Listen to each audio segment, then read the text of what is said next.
Students, how are you? I am Kamil Kaur, your SS teacher from Sarvhitkari Vidya Mandir. Students, today we are going to start our next lesson of Civics. The lesson number is 4. Civics का fourth lesson है. The name of the lesson is Electoral Politics. Students, previous chapters में हमने democracy के बारे में पढ़ा, meaning पढ़ा, why democracy, what democracy. इस लेसन में हम ये पढ़ेंगे कि without election democracy is neither possible nor effective. ना वो पॉसिबल हो सकती है ना वो इफेक्टिव हो सकती है.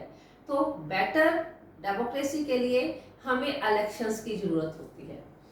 That is why in modern time the most famous form of government is representative government. Means वो गवर्नमेंट जो हमारे इलेक्टेड रिप्रेजेंटेटिव्स चलाते हैं, क्योंकि डेमोक्रेसी में सारे जो लोग हैं, सारे सिटीजन जो हैं, वो डायरेक्टली पार्टिसिपेट नहीं कर सकते. इस लेसन में हम इलेक्शंस के बारे में पढ़ेंगे. इलेक्शंस क्यों जरूरी है, हरियाणा का एग्जाम्पल एक लिया जाएगा स्टेट असेंबली का. उसके बाद टॉपिक आएगा why do we need elections. फिर ये डिस्कस किया जाएगा which elections are called democratic and which elections are called non-democratic. तो इलेक्शन भी डेमोक्रेटिक भी हो सकती हैं और नॉन डेमोक्रेटिक भी हो सकती हैं. And the last portion is concern with the India. India के इलेक्शन के बारे में पढ़ा जाएगा, सारे स्टेप्स पढ़े जाएंगे. एंड द लास्ट जो पेज होगा लेसन का, that was concern with the election commission. Election commission का रोल क्या होगा, इलेक्शन कमीशन की अपॉइंटमेंट कैसे होती है, और ये डिस्कस किया जाएगा whether in India there is a democratic election और non democratic election. So I thought you clear the introduction of the lesson. Now we are going to start our lesson. आपका जो लेसन का page number 56 है, उसमें starting में हरियाणा के election assembly के बारे में बताया गया है. इलेक्शन असेंबली इलेक्शन मतलब स्टेट लेवल की इलेक्शन के बारे में. ये इलेक्शन होने थे 1987 का एग्जाम्पल है. जब आप लेसन स्टार्ट करोगे 56 पेज से 57 पेज पर ये होगा, एक आपको न्यूज़पेपर की क्लिप ऊपर नजर आएगी, उसमें ये सारा आपका जो है एग्जाम्पल शो हो रहा है. 87 में हरियाणा में रूलिंग पार्टी थी कांग्रेस, और ये 82 से इसका ही रूल चल रहा था. आपको ये पता है कि जो इलेक्शंस होते हैं आफ्टर एवरी 5 ईयर होते हैं. उस समय हरियाणा में ओपोजिशन पार्टी जो थी लोकदल थी, इसके लीडर थे चौधरी देवीलाल. ये इनके लीडर थे. अब इन दोनों में कंपटीशन होने वाला था 87 के इलेक्शन में. मिडनाइट का टाइम था. जो लोग थे वो सड़क के दोनों ओर खड़े हैं, अपने फेमस जो लीडर चौधरी देवीलाल की वेट कर रहे हैं. 11-12 बजे का टाइम है. जैसे ही कोई व्हीकल वहां से पास आउट होता है तो वो खड़े हो जाते हैं. उनको ये ऐसा लगता है कि उनका लीडर आ गया, लेकिन जो ऑर्गेनाइजर होते हैं उनको फिर बिठा देते हैं कि नहीं, हमारे अभी लीडर नहीं आए. वो वेट कर रहे हैं अपने leader Chaudhary Devilal, who was the leader of Lokdal. और इन दिनों वो बहुत बिजी हैं.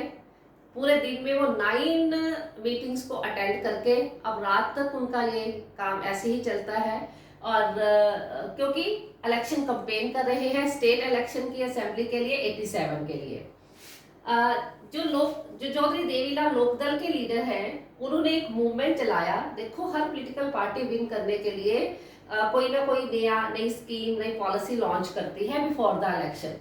उन्होंने जो मूवमेंट चलाया था उसका नाम था न्याय युद्ध. अगर आपको इसको आप हिंदी में इसको सॉरी है तो नेम जो हिंदी का, अगर आप इंग्लिश में इसको ट्रांसलेट करते हैं स्ट्रगल फॉर द जस्टिस. न्याय युद्ध, स्ट्रगल फॉर द जस्टिस. इसमें उन्होंने ये कहा कि अगर आप मुझे वोट देते हो 87 के इलेक्शन में, I will wave out the loans of farmers, wave the loans of small industrialist and small businessman. कि मैं जो छोटे उद्योगपति हैं, जहाँ स्मॉल फार्मर्स हैं, उनके जो पेंडिंग लोन्स हैं उनको वेव कर दूंगा, खत्म कर दूंगा. नेचुरली ही इस सारी चीज से जो लोग थे, वोटर्स थे हरियाणा के, वो अट्रैक्ट हुए. जैसे ही 87 में इलेक्शन हुई तो लोकदल जो था वो विन कर गया. टोटल सीट्स थी 90, उसमें से कितने सीट्स पर जो अकेला लोकदल उसको मिला 76 पर, और 60 सीट्स पर अकेला लोकदल विन किया। बाकी जो आप 76 में से अगर 60 माइनस करते हो तो बनते हैं 16 में इसके जो एलिस इसके साथ जिन्होंने जिन पॉलिटिकल पार्टीज ने लोकदल के साथ हैंड ज्वाइन किया हुआ था वो इस पर विन किए।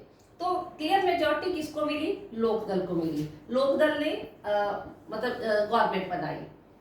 जैसे ही इलेक्शन का रिजल्ट डिक्लेयर हुआ, कुछ ये एक फॉर्मेलिटी होती है, आफ्टर 2 और 3 डेज जो उस समय का पहले वाला जो चीफ मिनिस्टर होता है ही और शी गिव द रिजाइन, वो रिजाइन देते हैं और नए जो है वो अपॉइंट होते हैं। जो एमएलए थे, मेंबर ऑफ लेजिस्लेटिव असेंबली, उन्होंने चौधरी देवीलाल को अपना लीडर चुना और वो चीफ मिनिस्टर बन गए। ठीक है, जैसे ही वो चीफ मिनिस्टर बने इसके बाद उन्होंने अपना प्रॉमिस पूरा किया। फार्मर्स के, इंडस्ट्रियलिस्ट के जो लोन्स थे वो वेव कर दिए, खत्म कर दिए। लेकिन जैसे जैसे टाइम 4 साल तक का चलता रहा, इन्होंने भी कुछ और गलत पॉलिसीज बना दी होंगी।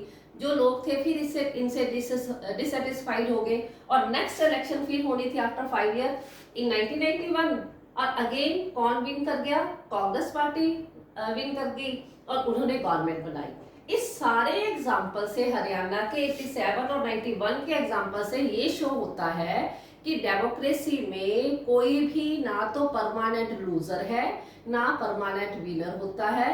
इलेक्शन ही एक ऐसा मेथड है, इलेक्शन ही एक ऐसा मैकेनिज्म है through which we can choose our representative and we can change the representative if we do not like that representative. Students, our next topic is why do we need election? This topic is in your book page number 57. हमने पिछले 2 chapters में ये discuss किया कि almost 100 से ऊपर जो countries हैं वहां पर डेमोक्रेसी चल रही है, डेमोक्रेटिक फॉर्म ऑफ गवर्नमेंट है। जिन कंट्रीज में non democratic form of government है वहां पर भी इलेक्शन होते हैं। It means the first and necessary condition for the democratic form of government is election. election होने जरूरी है। तो अब हम ये डिस्कस करेंगे why do we need election? without election क्या डेमोक्रेसी नहीं चल सकती? आप एक इमेजिन कर सकते हो सिचुएशन कि मान लो हम पूरे जितने भी हमारे सिटीजन्स हैं या लोग हैं उनको हम एक जगह पर इकट्ठे कर ले, बैठ जाएं और डे टू डे जो पॉलिसीज है उसका उनकी मेकिंग का काम करें। मान लो हम ये पॉसिबल कर भी लेते हैं, लेकिन आजकल की जो कंट्रीज हैं ज्योग्राफिकली वाइज और population wise they are very big, बहुत बड़ी हैं। तो इतनी लार्ज पॉपुलेशन और इतने लार्ज एरिया को एक जगह पर इकट्ठे करना और उनकी कंसेंट लेना या उनसे उनका व्यू पता करना, इट इज नॉट पॉसिबल। ये टॉपिक हमने सेकंड लेसन में भी डिस्कस किया था कि आजकल के जो एरियाज हैं वो ज्योग्राफी वाइज और पॉपुलेशन वाइज वेरी बिग है, इसलिए सारे लोगों का पॉसिबल नहीं है एक जगह पर भी इकट्ठे हो। ठीक है, that is why modern democracies are based on representative government. मतलब वो लोग जो है अपने लीडर्स को चूज करते हैं, अपने रिप्रेजेंटेटिव्स को चूज करते हैं और वो रिप्रेजेंटेटिव्स जो क्या वो है वो गवर्नमेंट बनाते हैं। तो एक कारण तो ये हो गया कि हमें इलेक्शन की जरूरत है। मान लो हम सेकंड रीजन देखते हैं, मान लो अगर हम इलेक्शन नहीं करवाते किसी जगह पर और ये डिसाइड करते हैं कि जो एल्डरली पर्सन है, सबसे मतलब बड़े हैं एज में और जिनको बहुत ज्यादा एक्सपीरियंस है वो रूल करेंगे, या जिनके पास एजुकेशन ज्यादा है and those who have knowledge, और जिनके पास नॉलेज ज्यादा है दे गवर्न द कंट्री। मान लो हम ऐसा कर भी सकते हैं, सिचुएशन ऐसी क्रिएट कर भी लेता है कोई भी कंट्री, लेकिन अगर वो लीडर्स, वो representative after taking the decision वो चेंज हो जाए, उनका माइंड चेंज हो जाए, या उनको ये हो जाए कि अब हम एक बार हमारे हाथ में पावर आ गई है तो हम डिक्टेटर बन जाए। ठीक है, सेकेंडली ये भी प्रॉब्लम आएगी, मान लो पूरे टाइम पीरियड में जिनको हमने 5 साल के लिए या कोई भी फिक्स टाइम है उसके लिए हमने अपना रिप्रेजेंटेटिव बना लिया है on the basis of knowledge, on the basis of age, on the basis of experience. तो हमने उनको चेंज करना है, वो हमारी रिक्वायरमेंट्स को फुलफिल नहीं करता। We want to change that leader. तो क्या हमारे पास क्या मेथड होगा कि हम उसको चेंज करें। और कोई ये जरूरी नहीं होता कोई एजुकेटेड पर्सन उसको बहुत ज्यादा पॉलिटिक्स की नॉलेज हो, ठीक है। कई बार कम एजुकेटेड लोगों को भी पॉलिटिक्स की बहुत नॉलेज होती है।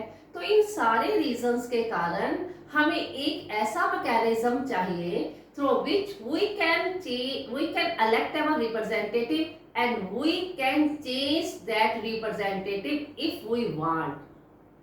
मैं दोबारा रिपीट कर रही हूँ।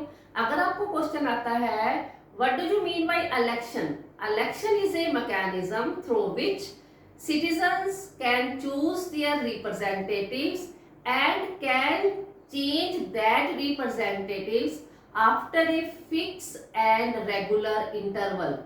पूरा एक फिक्स पीरियड के बाद वो अपने जो रिप्रेजेंटेटिव्स हैं उनको चूज करते हैं, और अगर चेंज करना चाहते हैं तो चेंज भी कर सकते हैं। That is why we need election. अब इन पॉइंट्स को देखकर आपको और ज्यादा क्लियर हो जाएगा why do we need election. Through the election they can choose who will make laws for them. वो अपने रिप्रेजेंटेटिव्स चुनेंगे इलेक्शन के जरिए। उसके बाद वो ये चूज करेंगे कि उनके लिए कानून कौन बनाए, क्योंकि अगर कोई लॉ जो मेकिंग का काम हमारा चुना हुआ रिप्रेजेंटेटिव करेगा तो दैट इज बेस्ट, वो बेस्ट होगा। Secondly they can choose who will form the government. वो इलेक्शन के जरिए जिसको भी चाहते हैं, जिस रिप्रेजेंटेटिव को या पार्टी को कि वो हमें वो गवर्नमेंट को फॉर्म करे, बनाए, तो इलेक्शन के जरिए उसको चूज कर सकते हैं। दे can choose the party whose policies will guide the government। वो ऐसी पार्टी को चूज कर सकते हैं जो आने वाले टाइम में जो आने वाले 5 साल के लिए वो गवर्नमेंट को गाइडलाइन दे सकती है। किस चीज के लिए guideline? For make the laws बनाने के लिए। तो इन 3 रीजंस के कारण we need election. I think so ये आपको क्लियर हो गया होगा। Students, now our third topic is what makes an election democratic। it is in your book page number at 57 58 and 59 last page। अब हम ये देखेंगे कि ऐसी क्या कंडीशंस हैं जिससे हम किसी भी कंट्री की जो इलेक्शन है वो डेमोक्रेटिक इलेक्शन बनती है। लास्ट 2 लेसन्स में हमने ये डिस्कस किया था कि एवरी डेमोक्रेटिक कंट्री में इलेक्शंस होते हैं, लेकिन the countries which are not democratic they also conduct the elections, वो भी इलेक्शन कंडक्ट करते हैं। अब हमें ये देखना पड़ेगा कि जिन कंट्रीज में नॉन डेमोक्रेटिक गवर्नमेंट है और वहां पर भी इलेक्शन होते हैं, तो that means that election are not democratic, वो सही नहीं है। और जिन कंट्रीज में डेमोक्रेटिक गवर्नमेंट है और वहां पर इलेक्शन होते हैं, इट मीन्स वहां पर इलेक्शन जो है वो डेमोक्रेटिक है। तो आज ये वाला जो टॉपिक है वो हमें ये बताएगा what are the differences between a democratic election and non democratic election. ये टॉपिक ना आपको थोड़ा बहुत लगेगा कि हमने ऑलरेडी किया हुआ है, क्योंकि सेकंड लेसन में हम काफी कुछ क्लियर हो गया था which elections are called democratic and which elections are called non democratic. वहां से ही क्लूज लेकर अब हम ये क्लियर करने की कोशिश करेंगे कि कौन से इलेक्शन जो है वो डेमोक्रेटिक हैं। जब आपको ये पता चल जाएगा कि डेमोक्रेटिक इलेक्शन की कंडीशंस क्या है, तो आपको नॉन डेमोक्रेटिक इलेक्शंस का भी पता चल जाएगा। Number 1, every person should be able to choose. इसका मतलब ये है every citizen of the country should have right to vote. कोई भी एज लिमिट हो सकती है, जैसे इंडिया में 18 है। 18 ईयर से अबव विदाउट एनी डिस्क्रिमिनेशन हर सिटीजन को राइट टू वोट मिलना चाहिए, मतलब वो एबल हो चूज करने में। और साथ ही साथ 1 पर्सन 1 वोट 1 वैल्यू, ये हमने सेकंड लेसन में किया। एक पर्सन का कि एक वोट होगी और उसकी एक ही वैल्यू होगी।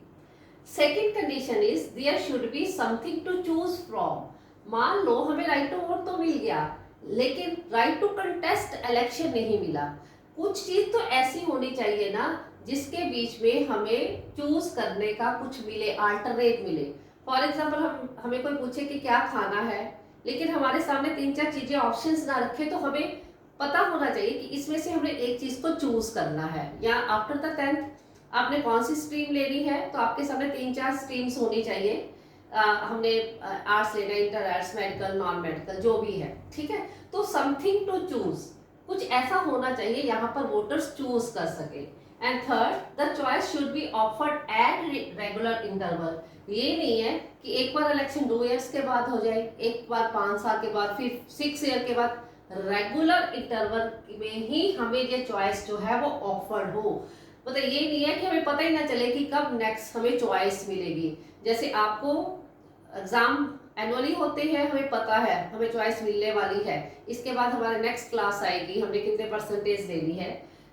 Like that after regular interval there should be something to choose. That is the candidate preferred by the people should, जो कैंडिडेट लोगों को पसंद है वो ही इलेक्टेड हो। ये नहीं है कि कोई अपनी मनमर्जी से इलेक्ट होकर सामने आ जाए। And the last one is election should be conducted in A free and fair manner. हमने सेकेंड लेसन में चाइना का एग्जाम्पल देखा, हमने इजिप्ट का एग्जाम्पल देखा, कई ऐसी कंट्रीज हमने देखी, फिजी का देखा जिसमें माल प्रैक्टिसेस होती हैं इलेक्शन के टाइम। तो इलेक्शन ऐसे होने चाहिए बिल्कुल फ्री मैनर से, फेयर मैनर से, कोई बूथ कैप्चरिंग ना हो, कोई रिगिंग ना हो, कोई करप्शन ना हो। अगर election free and fair manner में होते हैं that elections are called democratic, और अगर नहीं होते that elections are called non democratic. तो स्टूडेंट्स इन पॉइंट्स को पढ़कर आपको ये क्लियर हो गया होगा what conditions make an election democratic. अगर ये कंडीशंस हैं तो उस कंट्री की इलेक्शन डेमोक्रेटिक होगी, अदरवाइज वो नॉन डेमोक्रेटिक होगी। तो स्टूडेंट्स आप पेज नंबर 56 और 59 जरूर पढ़ना, इससे आपको ये वीडियो पूरी क्लियर हो जाएगी। I send one PDF in which some questions are written. Write and learn those questions also. Okay, stay home, stay safe.